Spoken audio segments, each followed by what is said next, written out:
Mets are finally doing the right thing and calling up one of their top tier prospects, Francisco Alvarez. He's finally going to get his MLB debut for the 2023 season in the next couple of days. Of course, we know Francisco Alvarez is a name that's been on the heads of a lot of Mets fans and just fans of baseball, in my opinion, because this kid was supposed to be the big deal. He, of course, got brought up last year in the playoff run with the Mets, but he didn't really have as much time as people wish he would have had. Now, of course, we know in spring training, Francisco Alvarez did have his due diligence at the catching position, and of course he did hit a little bit of DH. Francisco Alvarez in spring wasn't the best, but he wasn't bad at all. He is just a kid that needs to get a little more time and a little bit more of adjustment to the big league pitching, and I'm sure he is going to be amazing. And today I want to talk about why Francisco Alvarez is actually getting his start with the Mets in the next couple of days, and why I think this is really good for this Mets team, because right now the Mets aren't looking too hot, and a lot of that leads to its offense. So before I get into that reason, let me tell you why he is actually being brought up. And of course, it starts off with an injury. Unfortunately, Omar Narvaez is someone that the Mets picked up this offseason, and he was supposed to be a person kind of like a stopgap. Think if you're a Yankees fan, he was like an IKF at shortstop. He is a stopgap for Francisco Alvarez. He also speaks Francisco Alvarez's native language, so he's someone that could teach the young kid how to be a Major League Baseball player. Of course, you know Omar Narvaez isn't the best catcher in the world, but for a Mets team that has been lacking offense the last couple of days, this Mets team definitely needed Omar Narvaez in one or two of their games in the last series. Omar Narvaez has been hitting the ball, and he has been doing not bad for a person that a lot of people didn't have as much expectations for. But the reason Omar Narvaez is actually going to be going on the IL is because he recently got hurt. Narvaez seems to be out for the next 8 to 9 weeks because he has a high-grade calf strain. Now, this means a lot of big things for Francisco Alvarez, especially since he's going to be joining them in Queens.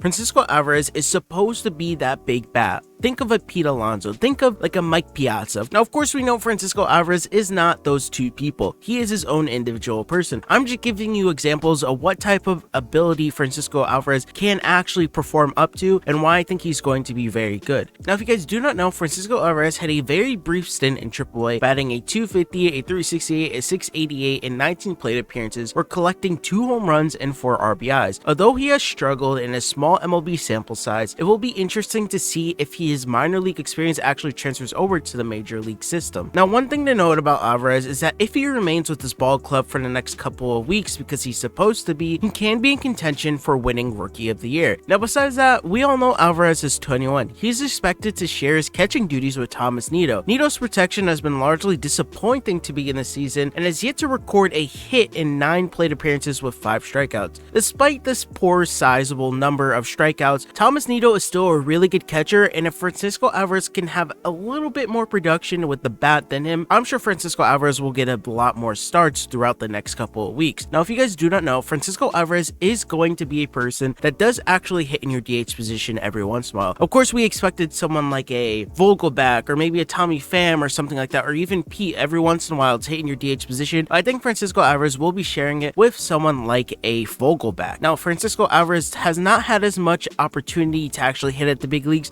so it's going to be very interesting to see how this kid slashes in the next couple of weeks. Like I said, it is confirmed that he will be with the Mets on Friday, April 7th, and I think if Francisco Alvarez is in that lineup, I'm expecting a hit or two from him. I think this kid is hungry to be a Met. He's hungry to stay in the major leagues, and I think it's going to be very good in the long run for the Mets. Unfortunately, it sucks that it had to happen this way. A lot of the Mets issues recently have been their hitting. Like I said earlier in the video, the Mets have been sleeping, man. In the Brewers series, in 2 other games, they got blown out. In the 3rd game, their last, it looked like they were back to their normal selves. They were hitting, and unfortunately, they got walked off in the last inning on a home run that was off of Adam Ottavino. Unfortunately, that is just baseball. Sometimes teams go into slumps, and this Mets team is definitely sleeping right now. So I think Francisco Alvarez in the lineup for the next couple of days or weeks or however long Omar Narvaez is going to be hurt. It did say 8 to 9 weeks, but you never know. People heal quick. But I think Francisco Alvarez definitely gives a little jolt of energy into that team. He's going to be a young star. He's going to be someone that is going to be extremely fun to watch. He's a kid that has pop. He's going to be your Pete Alonso type. He's going to be someone that is going to start mashing balls once he gets used to hitting. And it's going to be exciting, man. He has a great personality. He's a really nice guy. I'm sure he's going to be a clubhouse dude. It's going to be very interesting seeing him catch some baseballs from some legendary pitchers like a Max Scherzer, like a Justin Verlander when he comes back, like a Kodai Senga. It's going to be a stellar time if you're a Mets fan. I think you should be happy. Of course, we all wish Brett Baty was up. We wish Mauricio was up, but of course we don't get everything that we want. I'm expecting this to just be the start for Mets and their rookies this year. I think Brett Baty will be up in the next month or two if Eduardo Escobar doesn't get his stuff together, and I think it's going to be very good for the Mets. Let me know in the comment section down below, Mets fans, how do you feel about this? Of course, it sucks that Narvaez got hurt, but I think Alvarez is a very good replacement. Are you guys excited for Francisco Alvarez to make his debut in the next couple of days for the 2023 season? Thank you guys for watching. My name's Joe. Leave a like and subscribe if you like this video. Have a great day or night whenever you're watching this. Bye.